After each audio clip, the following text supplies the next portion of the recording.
And I told this story 2 years ago, and I hope you don't mind me repeating it, but I know there's a couple of new people here today. But it's my favorite story, and it inspires me. And I have this favorite little creature that inspires me. In German, it's called a Hummel, right? You remember that, Dietmar? Yeah, and I was in Kazakhstan, and they told me what it was, and I've forgotten. Can you see, how many people can say that? I was in Kazakhstan yesterday.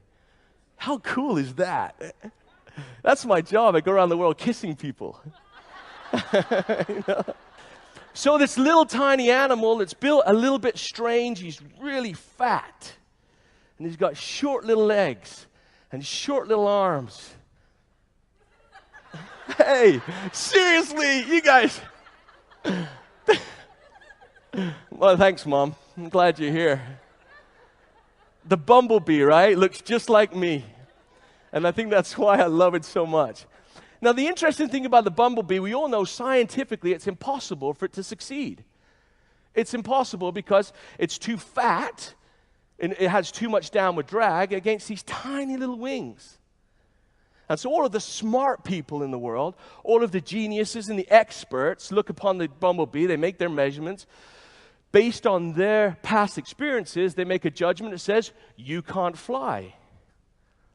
Now, the problem is, no one told the bumblebee, right? Because the bumblebee has a set of wings. And what are wings for?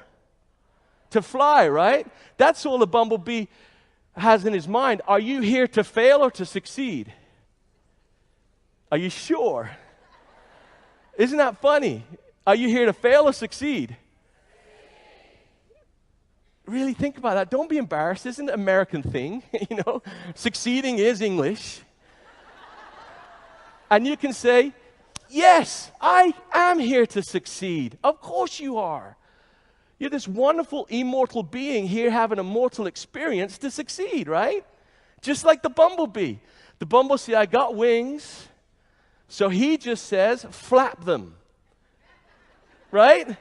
He doesn't say how many times, how do I do it? Does it have polysaccharides in it? Does it have SLS in it?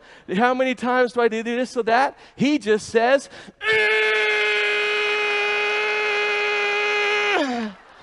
right? Woo!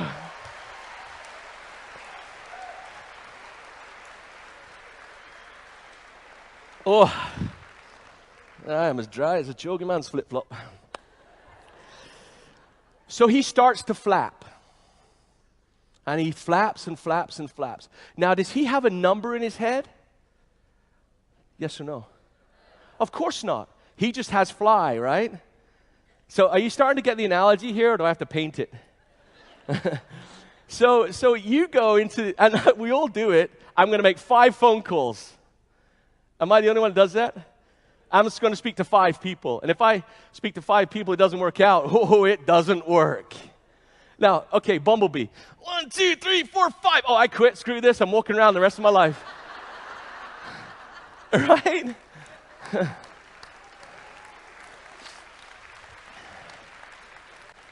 So here you are with wings.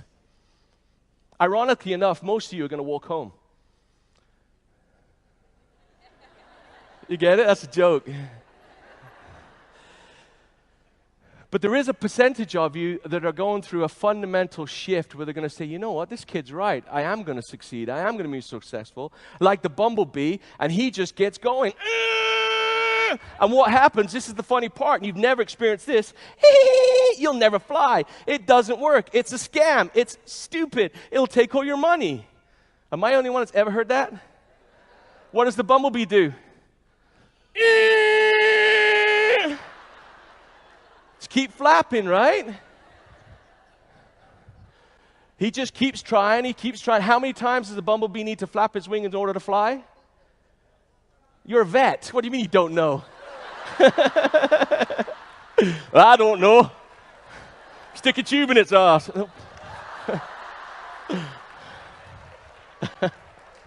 Sorry about that, David. Honestly, you're worth every penny. So the bumblebee needs to flap its wings 200 times in 1 second. And who's that relevant to? Not the bumblebee. He doesn't care.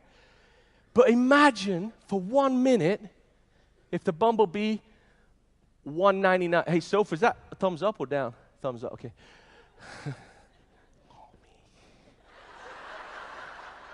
What do you mean, no? I look like a bumblebee, right? Yeah, watch me fly. So, right here, $1.99, 200. $1.99, 200. Do you get it? Don't quit.